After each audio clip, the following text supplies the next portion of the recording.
రాత్రి మిగిలిన అన్నము ఈ విధంగా కొంచెం కొంచెంగా తీసుకుని ఒక గిన్నెలో వేసుకున్నాక మనకు ఉదయాన్నే సద్దన్నం అనేది ఏ విధంగా ఉంటుందని ఇప్పుడు నేను మీకు చూపిస్తున్నాను. ఇప్పుడు సద్దన్నంలో కొన్ని పాలు వేయాలి. ఎన్నైనా వేసుకోవచ్చు, కొన్ని లేక మనకు ఎన్ని ఉంటే అన్ని వేసుకోవచ్చు అనమాట.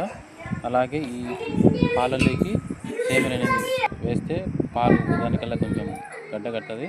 అండ్ అలాగే నీళ్ళు కూడా వేయాలి ఫ్రెండ్స్. అన్నము పూర్తిగా గిన్నెలోకి పైకి వచ్చేంత వరకు నీళ్ళు వేస్తే అన్నం బాగా నానుతుంది అనమాట. నేను సేమియా వేసేదానికి కొంచెం మీగడ వేస్తున్నాను, చూడండి.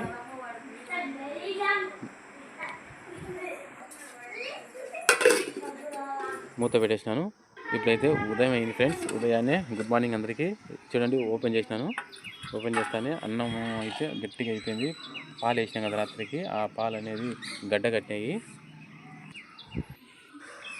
ఈ అన్నాన్ని ఈ విధంగా చేత్తో పిసుకుతా అంటే ఉంటుంది, మెత్తగా నానింది ఫ్రెండ్స్ అన్నం అయితే.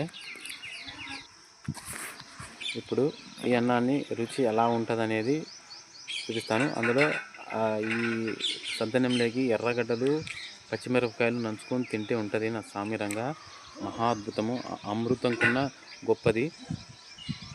చూడండి, ఒక ఎర్రగడ్డ ముక్క తీసుకొని అన్నం అయితే తింటున్నాను. సూపర్గా ఉంది, నాకైతే భలే నచ్చింది ఫ్రెండ్స్. ఇలా నా చిన్నప్పటి నుంచి నాకు అలవాటు.